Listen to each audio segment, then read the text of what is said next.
3, 2, 1, 0.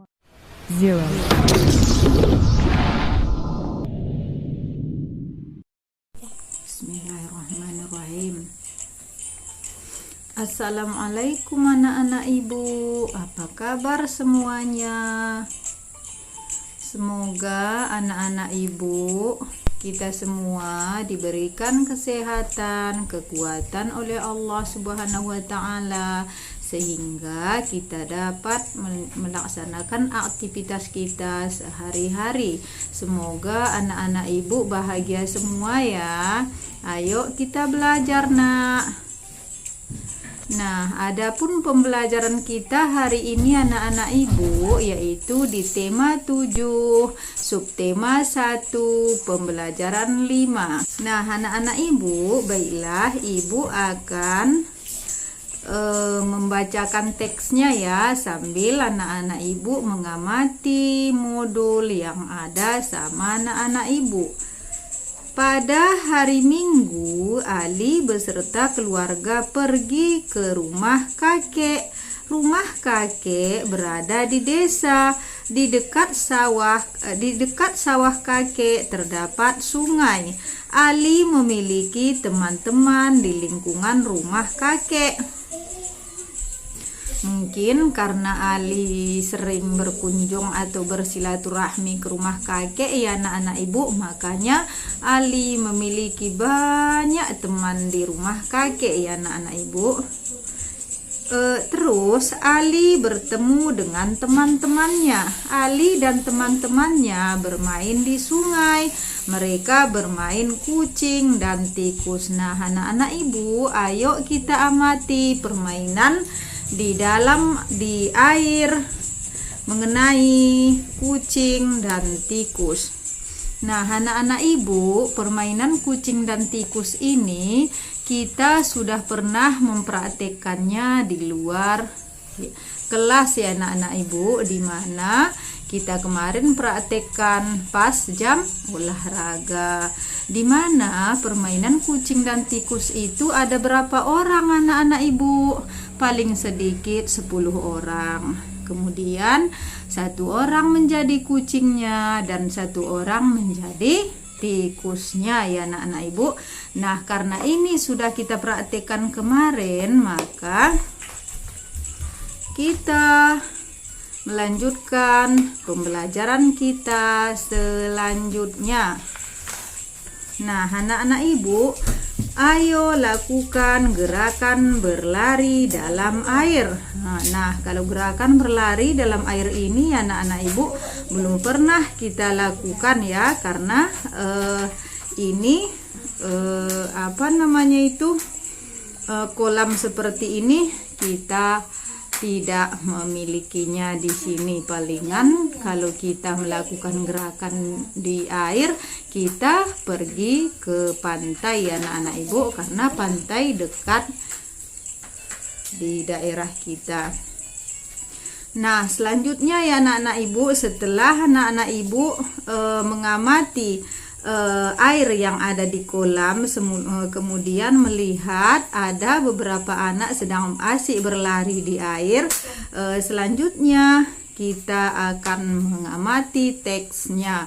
Dengarkan ya anak-anak ibu, ibu membacakannya.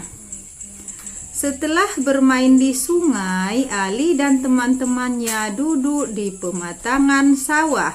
Mereka bercerita sambil memandangi sekelompok bebek yang sedang digembala pemiliknya. Nah, anak-anak ibu, sebelum ibu membacakan teksnya, apakah anak-anak ibu pernah memelihara bebek?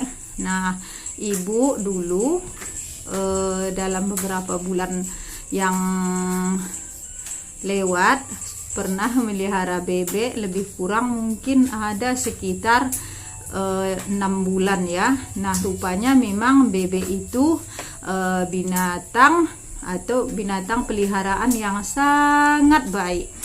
Di samping telurnya bisa kita manfaatkan, dia adalah binatang yang rukun. Di mana rukun? Pas waktu ibu melihara bebek itu. Jadi bebek ibu tuh kalau pagi dikeluarkan, setelah keluarkan dia sore pulang tanpa kita halo ya, di halo namanya itu ya anak-anak ibu, tanpa kita halo dia pulang sendiri. Nah, apabila bebek ini anak-anak ibu kawannya ada salah satu yang tertinggal, walaupun sebagian yang lain sudah masuk ke kandang, mereka tidak mau di kandang, mereka pasti balik menjemput kawannya sambil memanggil-manggil. Suaranya bagaimana? Kak, kak, kak. Jadi yang bebek yang ketinggalan tadi juga menyahut. Setelah sahutnya kemudian mereka berkumpul sama-sama balik ke kandang. Nah, seperti itu ya bebek. Jadi bebek itu anak-anak ibu binatang yang hidup rukun ya. Nah, selanjutnya anak-anak ibu, mari anak-anak ibu kita mendengarkan dongeng fabel berikut ini di depan kelas. Nah, dengarkan ya anak-anak ibu sambil ibu membacakan teksnya ya. Bebek selalu hidup rukun. Bebek tidak pernah terpisah satu sama lain. Mereka pergi bersama-sama sepanjang hari dengan mengikuti satu pemimpin. Mereka terkenal sebagai makhluk yang paling rukun. Meskipun bebek sangat berisik, tidak sekalipun mereka pernah bertengkar. Cerplay, hewan pemangsa, melihat begitu kompaknya kaum bebek. Awalnya ia kagum, tetapi kemudian muncul niat jahat dalam hatinya. Nah, si Cerplay ini adalah binatang yang jahat ya anak-anak ibu. Dia memperhatikan rupanya si bebek ini begitu rukun, patuh kepada pemimpinnya. Kalau pemimpinnya suruh pulang, mereka pulang sama-sama. Nah, selanjutnya si Cerplay ini berniat dalam hatinya, katanya kan, aku akan mengadu domba mereka. Pasti ada bebek yang bisa dijadikan sebagai sumber masalah. Gumam Cerplay seraya menyeriangi jahat. Kemudian anak-anak ibu, mulai hari itu Cerplay gencar mendatangi bebek yang agak terpisah dengan kawannya. Dia mulai menghasut bebek itu untuk membenci kawan-kawannya. Kata si Cerplay ya, dihasutnya kawan-kawannya. Lihat pemimpinmu itu, dia hanya membodohi kalian agar mau mengikutinya, kata si Cerplay. Dari kawanan atau kau akan menjadi budak pemimpinmu selamanya, ujar Cerplay yang pandai menghasut. Namun rupanya sia-sia, bebek itu tidak mau mendengarkan percakapan Cerplay. Kemudian Cerplay mencari bebek lain dan mengatakan hal yang sama. Akan tetapi lagi-lagi perkataan Cerplay tidak dihiraukan. Begitu terus hingga tak terasa sudah semua bebek ia datangi. Namun tidak ada satupun yang berhasil dia hasut. Cerplay sudah sangat kelelahan karena sudah berjalan ke sana kemari dan terlalu banyak bicara. Hahaha, Cerplay, kau tidak akan bisa membuat kaum bebek saling bertengkar, karena kami saling mempercayai satu sama lain, ucap salah satu bebek yang dihasut oleh Cerplay. Cerplay sangat malu. Dia tidak menyangka para bebek begitu kompak. Dia pun pergi dari pemukiman bebek dan tidak pernah kembali lagi ke sana karena malu. Memang benar jika ada yang mengatakan bahwa kaum bebek adalah kawanan yang paling rukun sedunia. Jadi ini ya anak-anak ibu, bebek ini adalah terkenal rukun, patuh kepada pimpinannya. Pimpinannya itu siapa? Pimpinannya itu adalah bebek yang jantan. Nah, kalau Yang jantan itu mengajak pulang dengan bahasa isyarat mereka kan, mereka langsung pulang. Nah, apabila ketinggalan salah satu bebeknya, mereka pun balik menjemputnya ya anak-anak ibu. Ibu harapkan kepada anak-anak ibu, patuhlah kepada pimpinan kalian. Kalau dibilang misalnya ketua kelas, baik itu ketua kelas maupun guru maupun kepala sekolah, kita harus mematuhinya.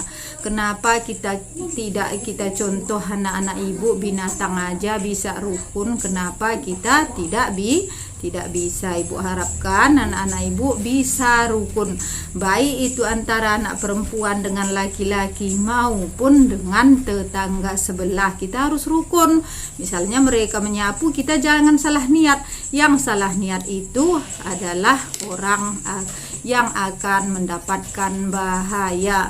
Nah, seperti sifat si cerplay ini, hasut menghasut, adu domba, itu tidak boleh kita tiru karena itu bukan ajaran Nabi kita. Nabi kita mengajarkan kepada kita untuk rukun ya anak-anak ibu.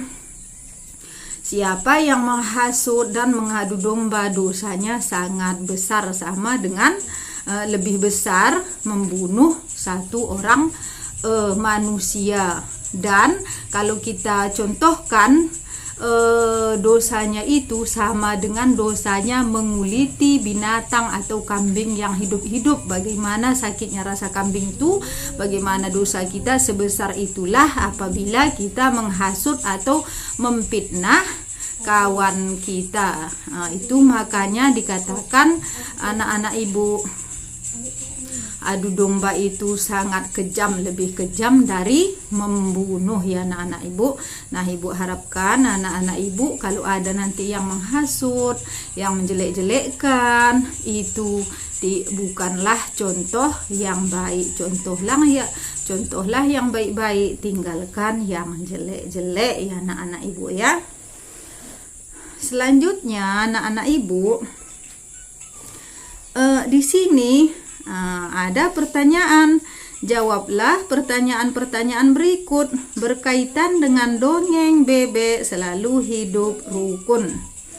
Nah, nomor 1, nah perhatikan ya anak-anak ibu. Nah, ini siap-siap ya, siapa yang bisa menjawab nanti tunjuk tangan akan diberikan nilai yang bagus. Siap-siap untuk menjawabnya, jangan ribut. Tunjuk aja tangan, pasti akan ibu tunjuk, insyaallah ya anak-anak ibu. Selanjutnya 1, siapakah tokoh dalam cerita bebek selalu hidup rukun? Nah, siapa tokohnya anak-anak ibu? Iya, betul, tokohnya adalah kawanan bebek dan cerplay ya anak-anak ibu. Nomor 2, cerplay ingin membuktikan bahwa bebek adalah titik-titik. Apa jawabannya anak-anak ibu? Iya, makhluk yang paling rukun ya anak-anak ibu. Makhluk yang paling rukun dan setia kawan. Nah, selanjutnya nomor 3, cerplay menghasut bebek agar meninggalkan titik-titik. Nah, cerplay menghasut bebek agar meninggalkan titik-titik. Apa hasutan cerplay anak-anak ibu kepada si bebek? Iya, agar meninggalkan kawanannya. Selanjutnya nomor 4, bebek tidak mau bertengkar karena mereka apa anak-anak ibu? Iya, mereka saling mempercayai satu sama lain. Jadi mereka anak-anak ibu saling percaya, nggak ada istilah musuh bermusuhan ya anak-anak ibu. Nomor 5, cerplay tidak menyangka jika bebek begitu titik-titik. Sudah pun dihasut oleh cerplay satu-satu, bahkan hampir semua dihasutnya, ternyata satu pun tidak tidak mempengaruhi ya si bebek tersebut. Jadi karena mereka kompak dan rukun. 6. Cerplay tidak pernah pergi ke permukiman bebek karena apa? Anak-anak ibu Cerplay nggak pernah datang lagi karena dia malu, karena dia pernah menghasut seluruh bebek. Walaupun sudah dihasut semuanya, tetapi satu pun bebek tidak ada yang mendengarkan ya anak-anak ibu. Nah anak-anak ibu, di sini anak-anak ibu mungkin anak-anak ibu banyak yang mempunyai kegemaran ya. Ada mungkin anak-anak ibu gemar main bola, ada main piano, ada main gitar, terus ada main seruling dan banyak lagi yang lain ya. Nah anak-anak ibu, walaupun kita berbeda-beda kegemaran, itu kegemaran. Nah begitu juga makanan, misalnya ada yang suka bolu kukus, ada yang suka kue lapis, ada yang suka banyak coklat ya. Tapi macam-macam kesukaan itu. Kemudian warna gitu juga, ada yang suka warna kuning, ada yang suka warna merah. Walaupun beragam yang kita sukai itu atau bermacam-macam, kita itu tidak boleh saling mengejek. Kita harus tetap rukun, harus menghargai apa yang disukai kawan tersebut ya anak-anak ibu.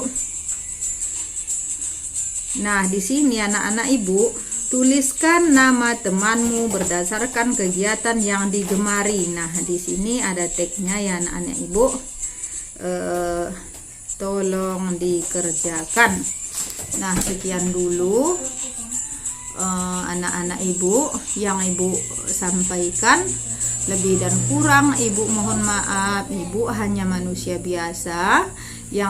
Yang benar itu milik Allah, yang salah itu milik ibu sendiri. Untuk itu jika ada kesalahan dalam penyampaian ibu ini, mohonlah kiranya ibu diberikan kemaafan. Ibu akhiri dengan mengucapkan wassalamualaikum warahmatullahi wabarakatuh.